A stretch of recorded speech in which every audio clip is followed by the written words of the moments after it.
So look, in my perspective, the Middle East is still a growth market. Hmm. Um, some specific countries may have higher growth rates than others, but this crisis will filter out weaker models. Brands that rely solely on hype or unstable sourcing will struggle. Okay. Okay. However, there are also opportunities. We have an announcement to make.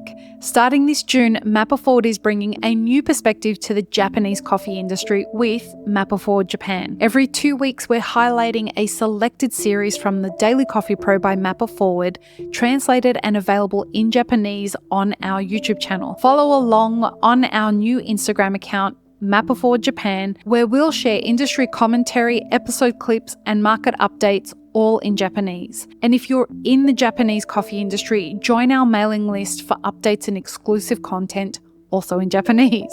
All the details are at mapperforward.coffee/Japan, and we'd love you to share this information with your Japanese friends in the coffee industry. Check the show notes for details. Welcome to the Map It Forward Middle East podcast, friends. I'm your host, Lee Safar, and this is episode 5, unfortunately, of a really wonderful 5-part series with Mohamad Merhi from Cypher Coffee Roasters. I say unfortunately because that means this is the end of the series. So Mohamad, before we finish, I'm going to hold you to this. I'm going to ask you to keep coming back onto the podcast so that we can continue to have really great conversations. This has been really valuable for me to learn from you, and I'm sure everybody out there listening is really grateful for the knowledge and the wisdom and the leadership that you shared on this podcast. So thank you. Thank you for giving me the opportunity. Well, this episode in particular is the one that I've been waiting for to talk with you about. Because in this episode, we're going to talk about how do we think the ongoing coffee crisis will impact the growth of the coffee industry in the Middle East. And why I have been looking forward to this conversation the most of all of them is because when we talk on the main podcast about the coffee price crisis or the coffee crisis in general, we're talking about it from a global perspective and usually in markets that are fully developed. In this region, it's very different.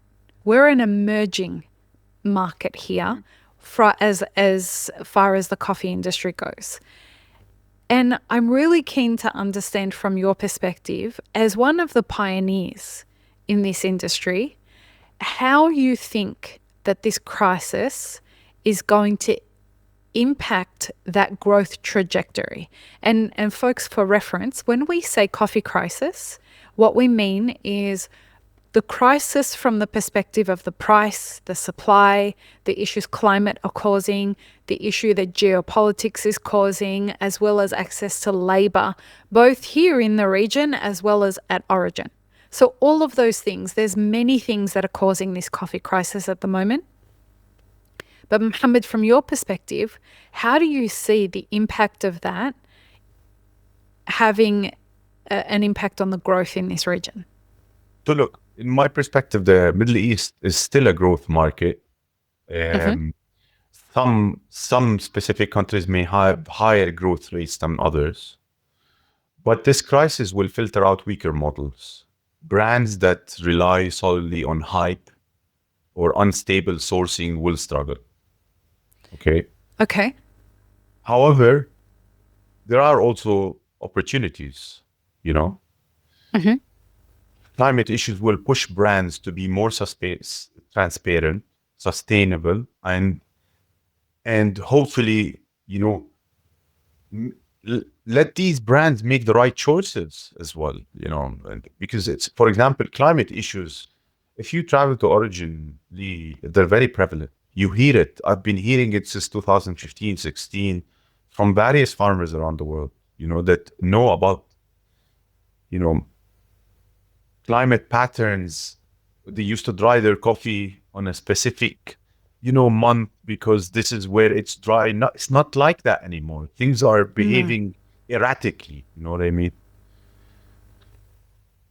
One example. Also, we will see more investment in vertical integrations. You will see more people doing origin partnerships, and you'll see more local roasters in specific countries coming out. No, resilience comes sometimes from agility, Lee. You need to be agile. That's why Yeah. sometimes bigger organizations struggle more. Right. That's a very interesting way to put things. This moment, this crisis is going to benefit, or no, let me say that better.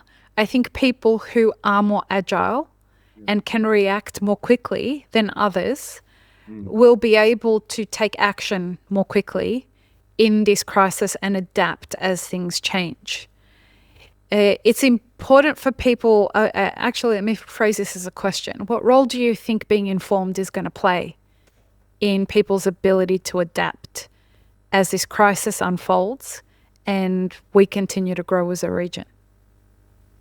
Definitely, the more you know, like we discussed in the previous episode, the more you know about, for example, now the buying patterns will change. You'll understand that, prices can go up and down, and actually, yes, they can go up significantly. I've heard of some stories of experienced buyers thinking that the price is going to drop. I'll wait. I won't buy. Price is going to drop. I'll wait. I won't buy. But this is where, you should not be emotional, and you should have a strategy, a buying strategy, where you're ready to buy. You try to hedge and create buying strategies to have a specific average price for your coffee. Let's talk about risk, because risk management is an important part of your job as a middleman, an importer, Yes. right? And it's also an important part of the role of the exporter.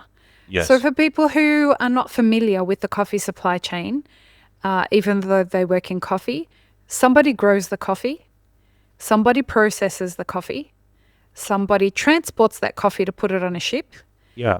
That ship brings it into the country where it's going to be consumed, and that happens by an importer who is taking care of the legal part and the compliancing part to import the coffee and into the country, and then they find people to sell that coffee to. The people who buy that green coffee then roast that coffee, and then they sell it to the consumer or to a cafe, and that cafe then sells it to the consumer. In a very general level, that's the coffee supply chain. It's much, much, much, much, much more complicated than that. And it changes in every origin.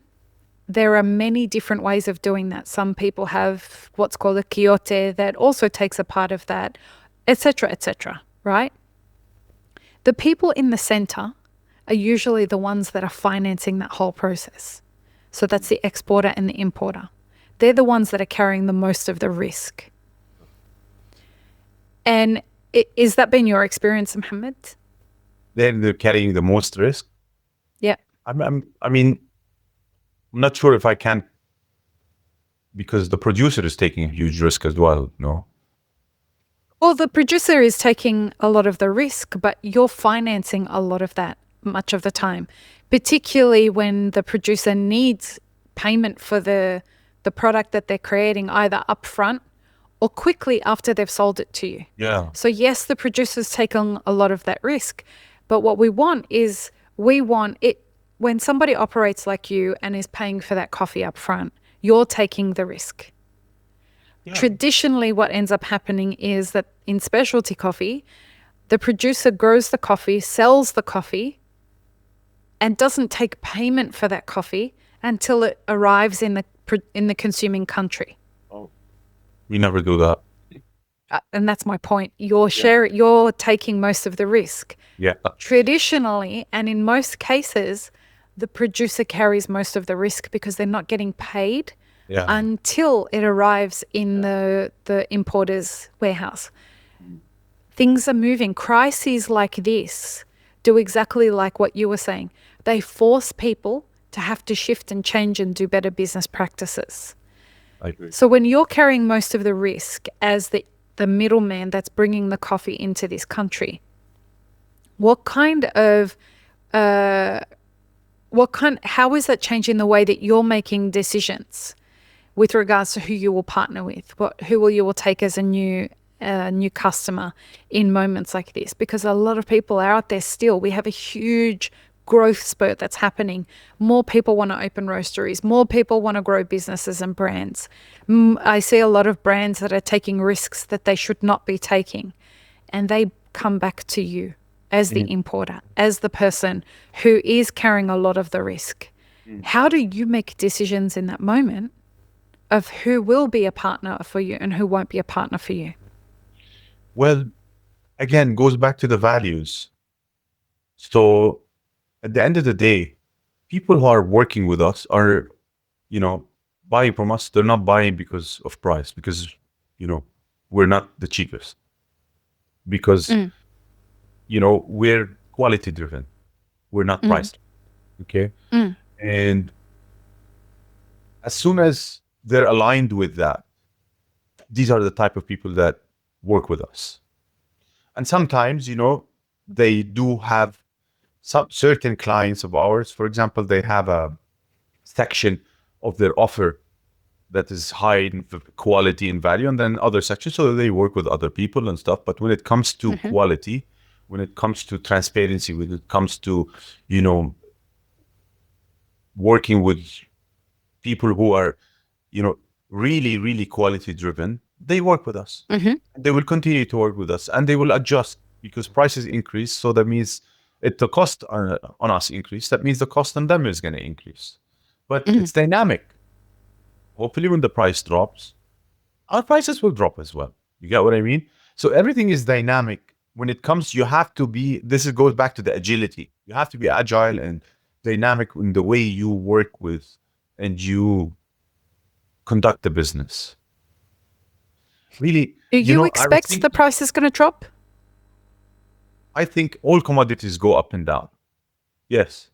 But are they going to go back to the prices? I don't know. I can't predict. To be fully honest with you, I'm not going to talk about something. Like, I'm not an expert when it comes to this. But I know that usually prices go up and down. But look, Lee, the thing is, for a long period of time, everything went up except coffee.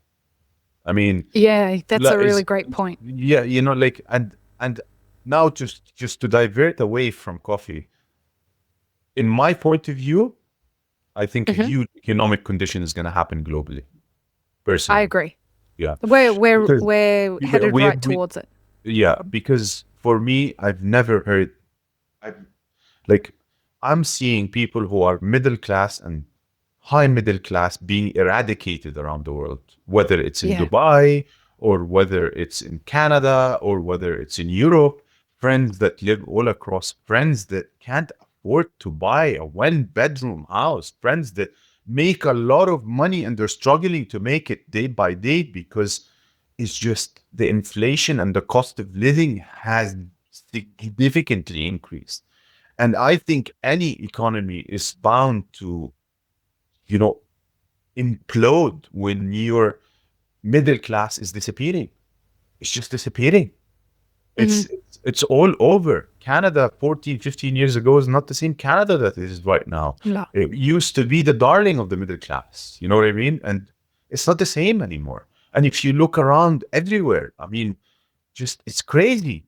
And I think there is definitely an overheat globally. And you can't, like any other machine, you can't continue running it on an overheated system. Something is bound to happen. And if this happens, Lee, that's the scenario. We're building scenarios, you and I together. Then demand will get affected in coffee. Because sometimes with coffee, we tend to lean on the supply side of the coffee spectrum. That are Brazil and Colombia and this one. But if a huge economic condition happens and you're going to see more and more people that are struggling in their day-to-day, you might see a change in behavior of how coffee is consumed. And hence, it will have an effect on pricing. Well, and I think the interesting part of that is, this idea of price elasticity. And for those who don't know, price elasticity is when a product is under stress and the prices keep going up and keep going up and keep going up. Does the consumer move with that?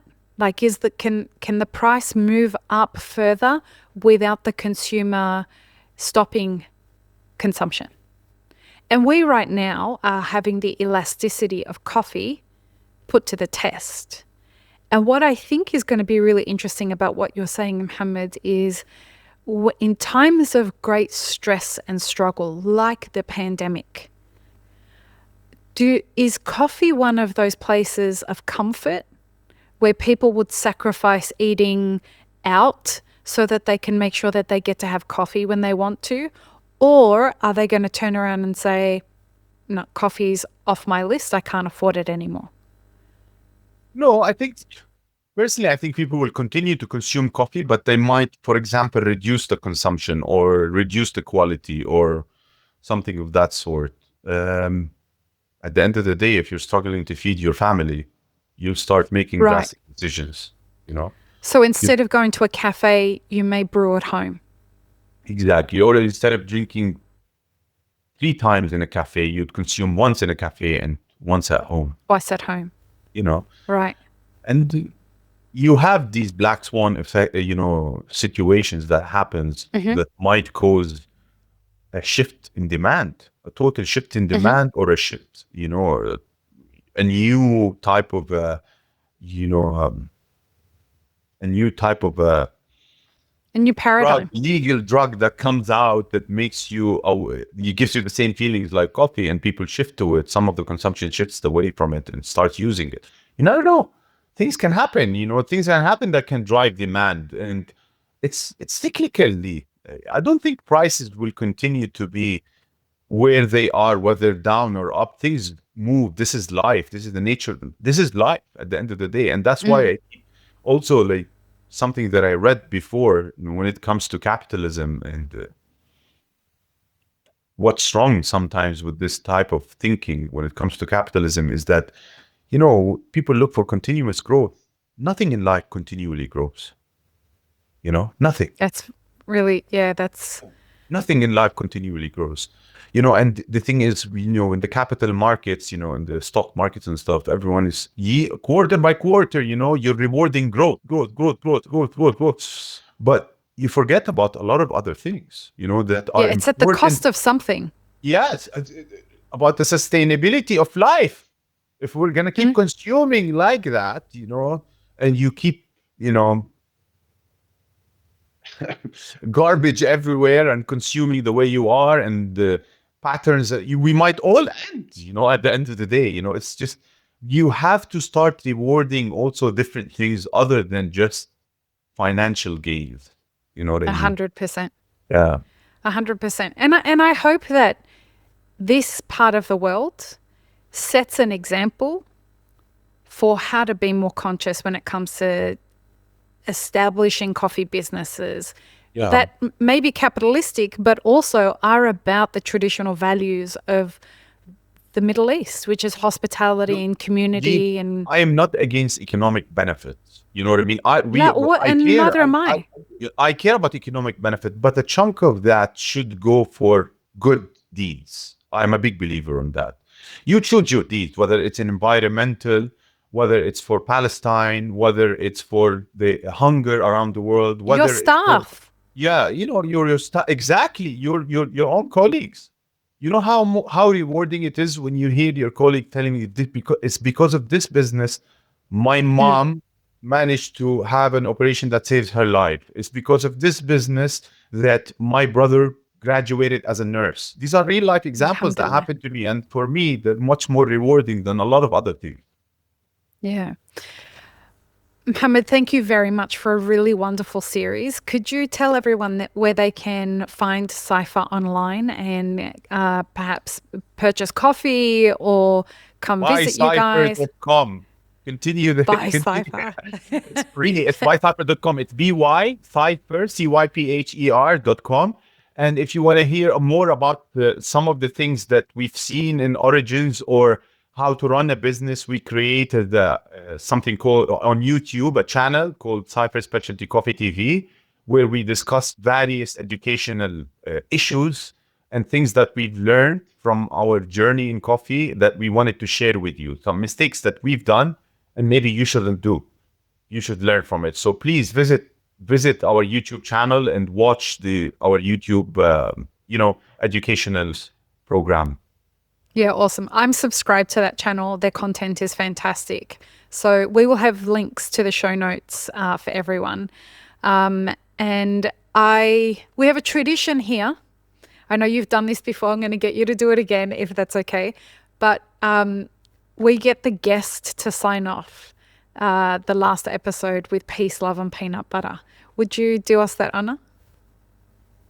Peace, love, and peanut butter, and end the freaking genocide in Gaza. Free Palestine. Free Have Palestine. an amazing rest of your day, everyone. Thank you. Bye. Okay. This episode is part of a 5-part series produced by Mapper Forward. Check the full playlist and guest details in the show notes, as well as how you can support our work in the coffee industry. Become a premium YouTube subscriber, explore our Patreon and any brands we've partnered with to bring you this podcast. Please don't forget to like, share, and subscribe. It really does help us grow our audience.